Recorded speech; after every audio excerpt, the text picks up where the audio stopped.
हाँ तो भाई, क्या हाल है आप सभी के? अच्छे हैं सभी? चलिए, तो जैसा कि मैं आपको बता दूं कि हमने अपने चैप्टर 5 कंप्लीट कर लिए भाई, ठीक है। 5 पार्ट हमारे कंप्लीट हो चुके हैं और आज जो हम बात करने जा रहे हैं वो अपने चैप्टर नंबर 7 जिसका नाम है विकास यानी कि एवोल्यूशन, ठीक है। तो चैप्टर नंबर 7 एवोल्यूशन के बारे में हम आज बात करेंगे। चैप्टर नंबर 6 को इसलिए छोड़ दिया है क्योंकि वो थोड़ा लंबा ज़्यादा, मतलब कहने का मतलब है ऑनलाइन यदि मैं इसको कराता हूँ तो उसमें बहुत ज़्यादा टाइम लगेगा, ठीक है। तो हम देख लेते हैं, स्कूल ओपन हो जाते हैं नहीं हो जाते हैं, बाकी वो कराना तो है ही, ऑनलाइन सभी होंगे आपके, ठीक है। बहुत इंटरेस्टिंग है, लेकिन वो 6 नंबर का था भाई। चलिए, तो चैप्टर नंबर 7 जो विकास है, तो ये विकास क्या है मैं इसके बारे में आपको थोड़ा सा बता दूं कि इस चैप्टर में हम ये जानेंगे कि आखिर इस पृथ्वी पर जो जीवों की उत्पत्ति है या जो जीवन है वो कैसे प्रारंभ हुआ, इस बारे में हम इस पूरे चैप्टर के अंतर्गत जानेंगे भाई, ठीक है।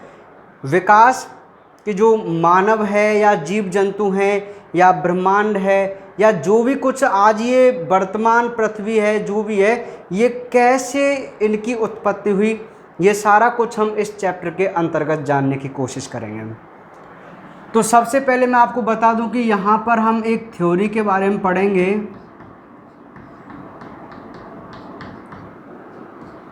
और वो है बिग बैंग परिकल्पना, ठीक है भाई। बिग बैंग परिकल्पना, तो आपके पास नोट्स हैं, आप नोट्सों को ज़रा खोलिए और वहाँ पर पढ़िए। मैं आपको बता रहा हूँ, बहुत सिंपल है। बिग बैंग परिकल्पना क्या होती है? यह एक ऐसी थ्योरी है जिसमें यह बताया गया था कि आखिर ब्रह्मांड की उत्पत्ति कैसे हुई, ब्रह्मांड की उत्पत्ति कैसे हुई, इसकी उत्पत्ति को समझाने के लिए जो सिद्धांत या थ्योरी दी गई थी और वो थी बिग बैंग थ्योरी। तो इसके अनुसार क्या है, इसके अनुसार हम कह सकते हैं कि पहले कॉस्मिक नाम के कणों का, धूल का एक बादल था, ठीक है। कॉस्मिक छोटे छोटे कण होते हैं, रासायनिक तत्व, उनका एक बादल था पहले। उस बादल, वो जो कण थे उनके बीच में एक महाविस्फोट हुआ। अब जैसे ही महाविस्फोट, अति तत्व बादल था, बहुत ही गर्म, तो जैसे ही महाविस्फोट हुआ तो क्या हुआ भाई, महाविस्फोट होने से जो कण हैं वो दूर दूर हुए और संघनित होने से, मतलब धीरे धीरे संघनित होने से उनसे वर्तमान समय में जो हमारी हीलियम और हाइड्रोजन गैस हैं वो बनना प्रारंभ हुआ, ठीक है। और जैसे जैसे धीरे धीरे ये संघनित होती गई गैसें, ठंडी होती गई, आपस में जुड़ती गई, तो क्या बनते चले गए, जो हमारे आकाश गंगा वगैरह हैं, ग्रह हैं, तारे हैं, यह सारे कुछ बनते चले गए और एक ब्रह्मांड की क्या हुई, उत्पत्ति हुई। ऐसा माना जाता है कि बिग बैंग थ्योरी यही बताती है कि भाई पहले जो हमारा एक अतितप्त धूल का एक बादल था कॉस्मिक कणों का, उसमें एक महाविस्फोट होने से जो हीलियम और हाइड्रोजन नाम की गैसें बनी, फिर धीरे धीरे ये और ठंडी होती गई, जो और भी कण थे तो उन्होंने ग्रह, तारे, नक्षत्र वगैरह बनाना प्रारंभ किया और एक ब्रह्मांड की क्या हो गई, उत्पत्ति हो गई, ठीक है। तो ये थी हमारी बिग बैंग परिकल्पना, आप पढ़ सकते हैं नोट्स में, बहुत सिंपल है। अभी इंटरेस्टिंग चीज़ तो आगे आएंगी, अभी स्टार्टिंग में थोड़ा ज़्यादा इंटरेस्टिंग नहीं है चैप्टर, याद करने वाली बात है केवल। अब नेक्स्ट टॉपिक है जीवन की उत्पत्ति, ठीक है, कि आखिर जो जीव है या जीवन है उसकी उत्पत्ति कैसे हुई। तो मैं आपको बता दूं, विभिन्न वैज्ञानिकों ने जीवन की उत्पत्ति को समझाने के लिए निम्न मत प्रस्तुत किए। मेरे छाले हो रहे हैं यार, पता नहीं, मेरे छाले आजकल बहुत ज़्यादा हो रहे हैं, ठीक है। हाँ, और मेरे जब भी छाले होते हैं ना, ये जीभ पर होते हैं, पता नहीं क्यों, अगल बगल होते नहीं, जीभ पर होते हैं, तो बोलता हूँ ना तब ये दांतों से टकराती है जीभ। कोई बात नहीं, तो जीवन की जो एक तो क्या है, अभी खाने पीने का टाइम टेबल सेट नहीं हो पा रहा है ना, इधर उधर भागा दौड़ी, पता नहीं बहुत ज़्यादा व्यस्त इस समय चल रहे हैं भाई, है ना, आपको पता ही है। कोई बात नहीं, तो ये बात करते हैं जीवन की उत्पत्ति के बारे में। कहने का मतलब है इस पृथ्वी पर जीवन की उत्पत्ति कैसे हुई, या जो जीव हैं वो कैसे उत्पन्न हुए, इस चीज़ को समझाने के लिए विभिन्न मत प्रस्तुत किए गए थे। अब वो कौन कौन से मत प्रस्तुत किए गए? सबसे पहला था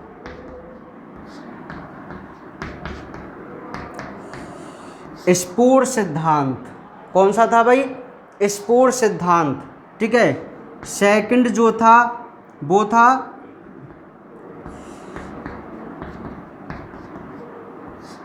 आपेरिन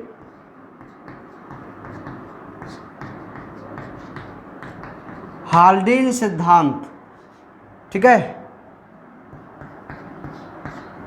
स्फूर सिद्धांत हुआ, आपेरिन हाल्डेन सिद्धांत हुआ, और तीसरा सिद्धांत है अपना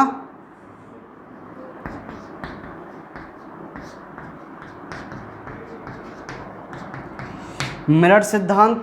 यहाँ तक दिख रहा है आपको? आज तो बहुत ज़्यादा प्रॉब्लम है, ये पूरी जगह पड़ी है अभी तो, ठीक है।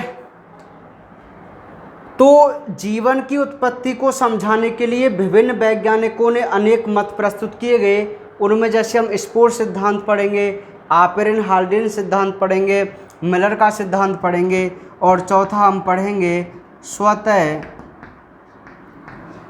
जनन सिद्धांत, ठीक है भाई। तो ये 4 सिद्धांत आज हम पढ़ के चलेंगे। आज के लेक्चर में इन 4 सिद्धांत के बारे में जानेंगे। ये चारों सिद्धांत हमारे लिए इम्पोर्टेंट है, ठीक है। बात करेंगे इनके बारे में कि आखिर कौन से सिद्धांत के माध्यम से किस प्रकार जीवों की उत्पत्ति को समझाया गया था, ठीक है। कहाँ गया? तो एक एक करके बात करते हैं भाई।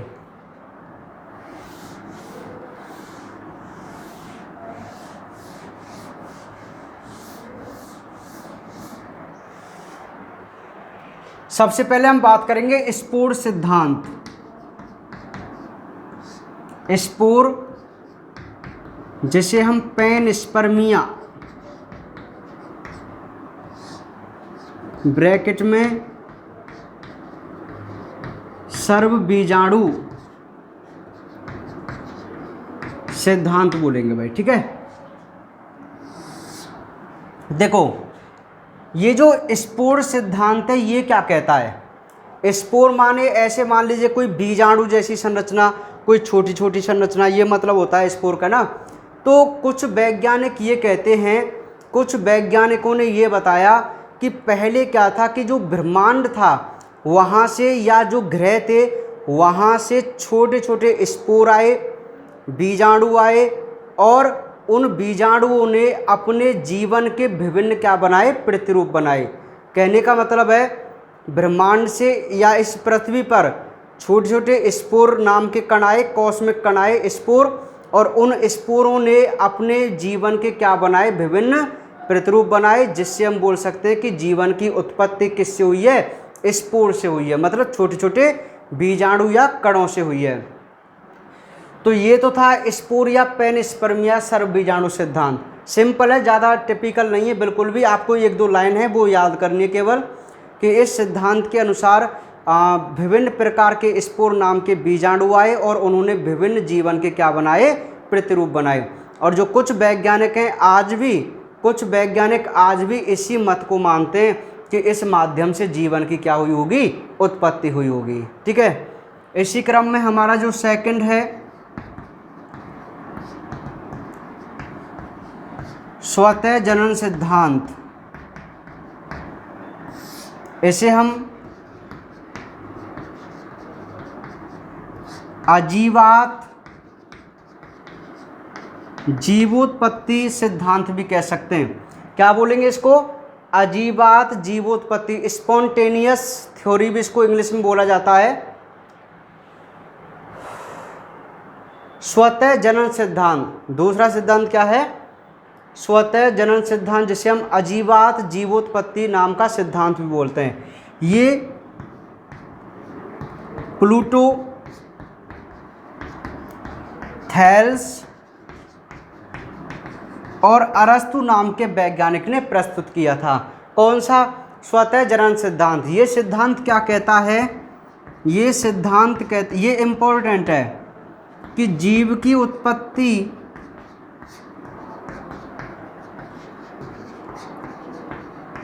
निर्जीव पदार्थों से स्वयं होती है, जैसे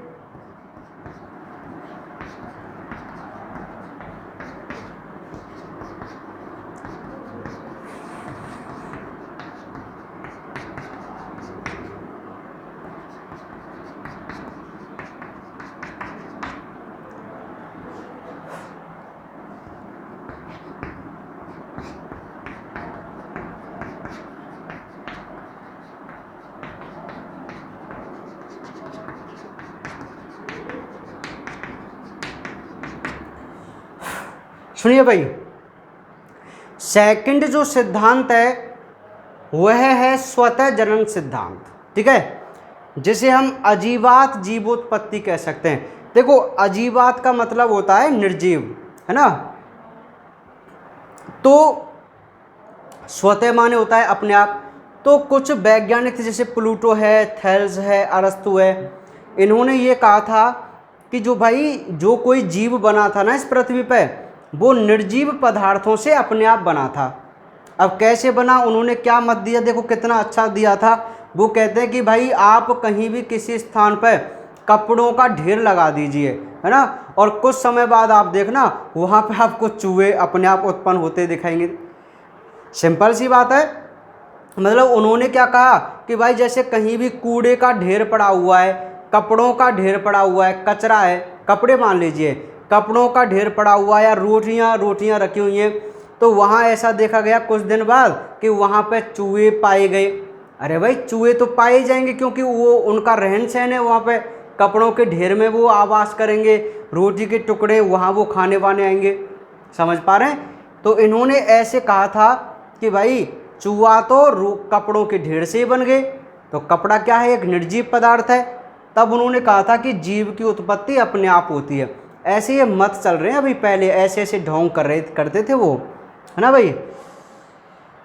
फिर उन्होंने कहा कि चलो ठीक है, देखो आप कहीं भी कोई मीठा पदार्थ डाल दो, आप देखना कुछ दिन बाद वहाँ मक्खियाँ उत्पन्न हो जाएंगी। अरे मतलब भाई मक्खी तो वहाँ पे आएंगी, क्यों? क्योंकि वो मीठे पदार्थ की तरफ आकर्षित होती हैं। समझ पा रहे आप मेरी बात को? नहीं समझ पा रहे? तो इस प्रकार के ये हमारे दो सिद्धांत हैं। कौन कौन से? एक तो हमारा स्पोर या पेनिस्पर्म में, जिसे हम सर्वबीजाणु सिद्धांत बोलेंगे, और एक हमारा स्वतः जनन सिद्धांत, जिसे हम अजीवात जीवोत्पत्ति बोलेंगे। तो जो ये अजीवात जीवोत्पत्ति वाला सिद्धांत है ये बहुत नॉर्मल है। इसके अनुसार ये बताया गया था कि जो जीव की उत्पत्ति है वो किससे होती है? भाई निर्जीव पदार्थों से होती है अपने आप। अब उन्होंने कुछ एग्जाम्पल दिए कि यदि आप कपड़े का ढेर लगा देंगे तो आप देखना कुछ दिन बाद वहाँ पे कौन? चूहे मिलेंगे। कहीं भी आप मीठा पदार्थ डाल देंगे तो कुछ दिन बाद आपको वहाँ पर मक्खियाँ देखने को मिलेंगी। ऐसे कुछ इन्होंने कहा था भाई। तो स्वतः जनन सिद्धांत, ये तो स्वतः जनन सिद्धांत था। अब हुआ क्या? एक महान वैज्ञानिक थे लुई पास्चर। ठीक है, लुई पास्चर ने क्या किया भाई कि जो स्वतः जनन सिद्धांत है को गलत साबित किया।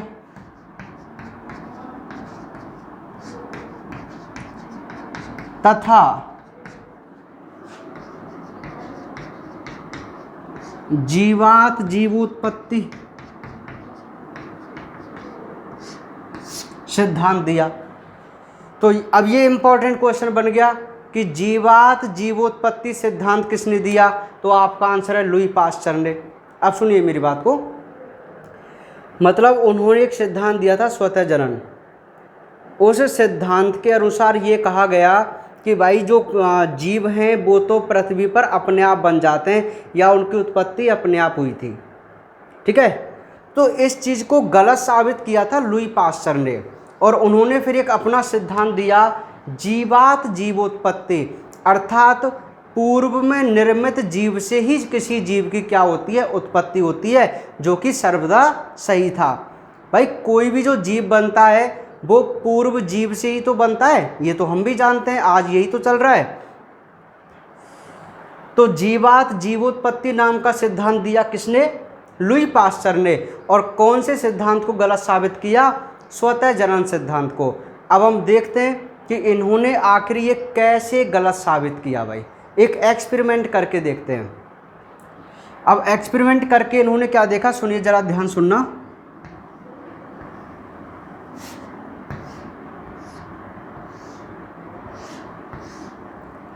इन्होंने दो फ्लास्क लिए, ये दो फ्लास्क हैं भाई, ये स्टैंड वगैरह हैं।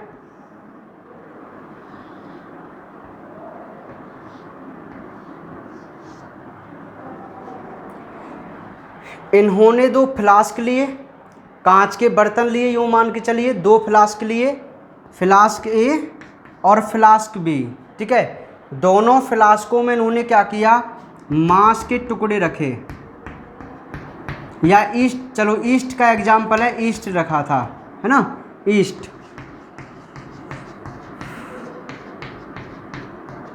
ईस्ट रख दिया और इसका एक घोल बना दिया, पानी वानी डाल के इस ईस्ट का क्या बना दिया, घोल बना दिया। ठीक है भाई, ये ईस्ट का विलयन बना दिया दोनों फ्लास्क में। इन्होंने क्या किया कि एक फ्लास्क को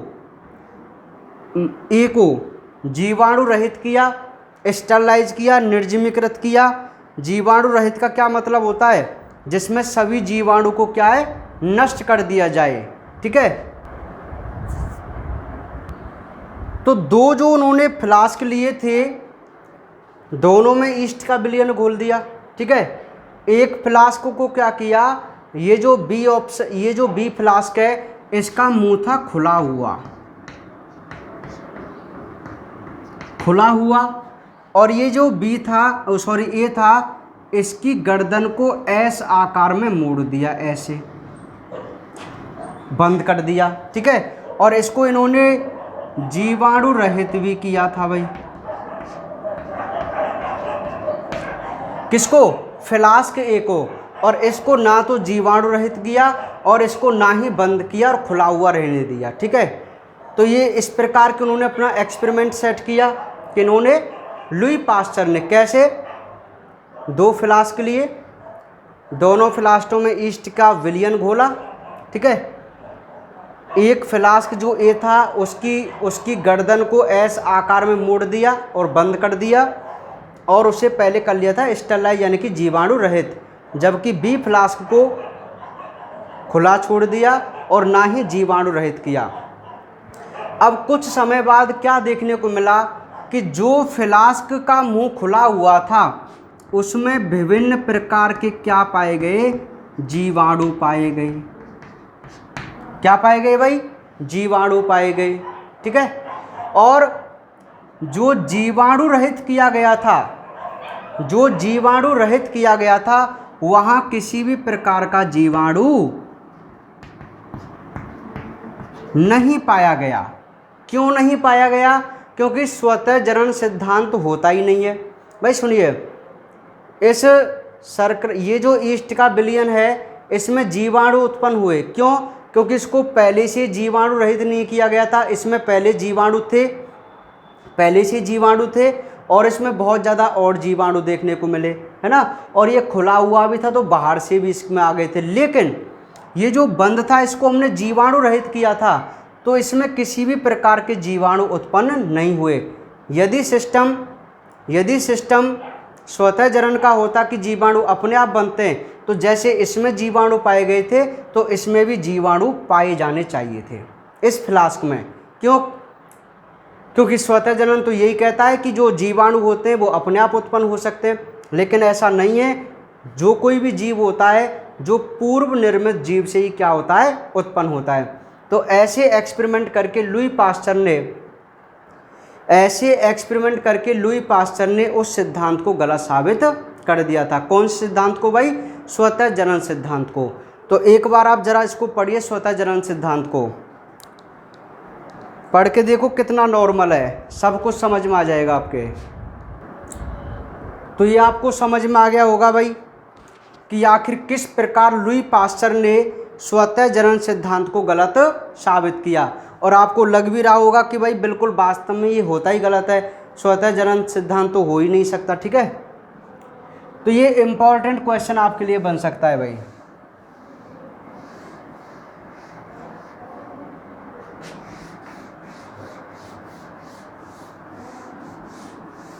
चलिए, तो दो सिद्धांत हमारे हुए, एक स्फोट सिद्धांत, एक स्वतः जनन सिद्धांत। अब हम नेक्स्ट बात करते हैं आपेरिन हाल्डेन सिद्धांत। आपेरिन हाल्डेन सिद्धांत तो क्या है भाई ये? इसे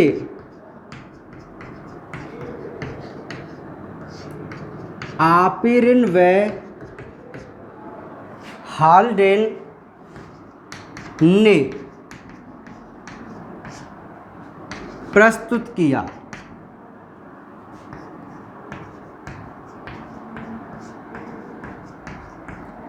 इनके अनुसार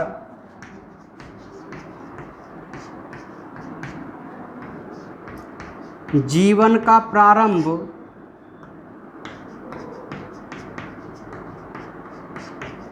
रसायनों के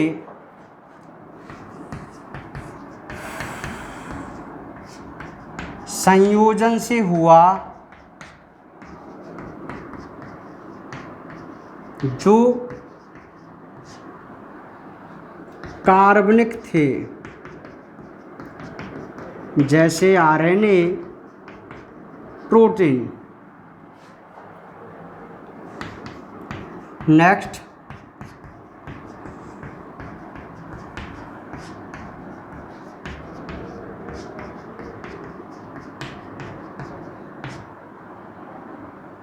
जीवन का प्रारंभ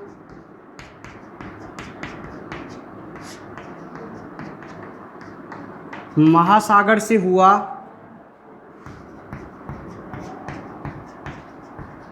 उस समय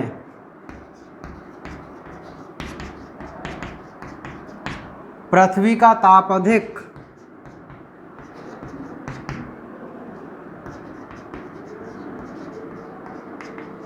वायुमंडल में CO4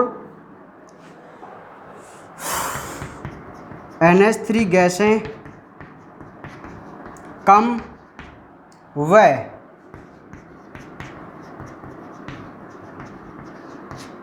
ज्वालामुखी अधिक थे।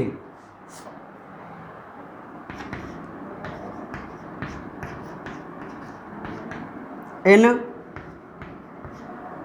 अकार्बनिक रसायनों के संयोजन से, अकार्बनिक रसायनों के मिलाते चलना संयोजन से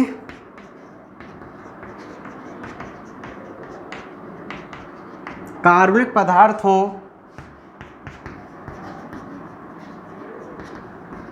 का निर्माण हुआ। सुनिए भाई, तीसरा जो सिद्धांत था वो दिया था आपेरिन और हाल्डेन ने। किसने दिया था? आपेरिन और हाल्डेन, दो वैज्ञानिक ने दिया था। इन्होंने क्या क्या कहा भाई? इन्होंने ये कहा कि भाई पृथ्वी पर जो जीव की उत्पत्ति हुई है ना, इस पृथ्वी पर जो जीवन की उत्पत्ति हुई है वो रसायनों के संयोजन से हुई है। मतलब इस वायुमंडल में पहले कुछ रसायन थे, वो रसायन आपस में धीरे धीरे मिले और उन्होंने कुछ नए पदार्थ बनाए, जैसे आरएनए और प्रोटीन, और फिर इनसे एक जीव की क्या हुई होगी? उत्पत्ति हुई होगी। ठीक है, अब उन्होंने कहा कि भाई जो जीवन का प्रारंभ है वो महासागर से हुआ होगा, है ना। उस समय क्या था कि पृथ्वी का जो टेम्परेचर है वो तो बहुत ज़्यादा था, और जो वायुमंडल थी उसमें अमोनिया, मैथेन और अमोनिया नाम की जो गैसें थी बहुत ही कम थी, और ज्वालामुखी उस समय अधिक थे।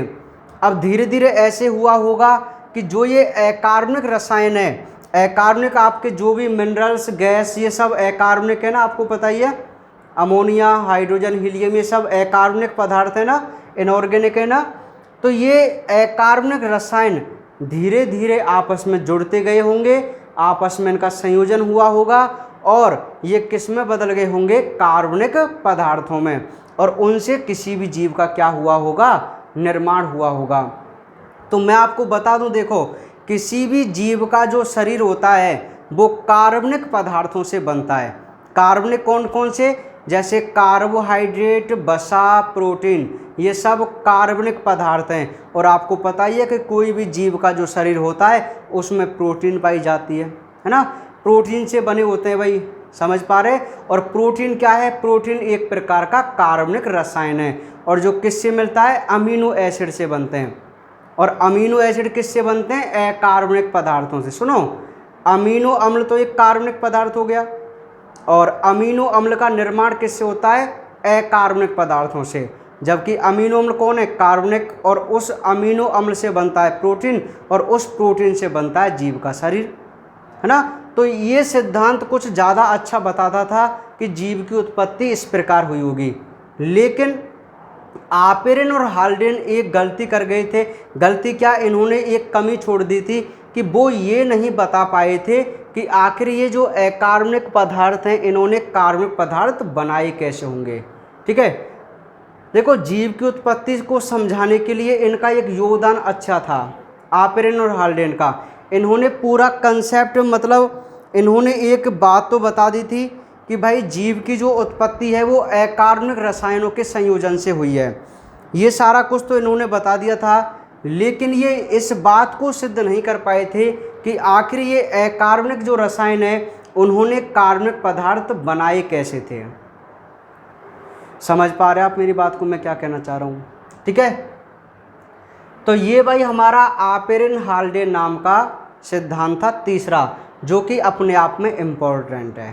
ठीक है, तो 3 सिद्धांत हो गए आपके, एक तो स्फोट सिद्धांत, एक स्वतः जनन सिद्धांत, और स्वतः जनन सिद्धांत में हमने समझना है कि आखिर किस प्रकार स्वतः जनन सिद्धांत को लुई पास्चर ने गलत साबित किया।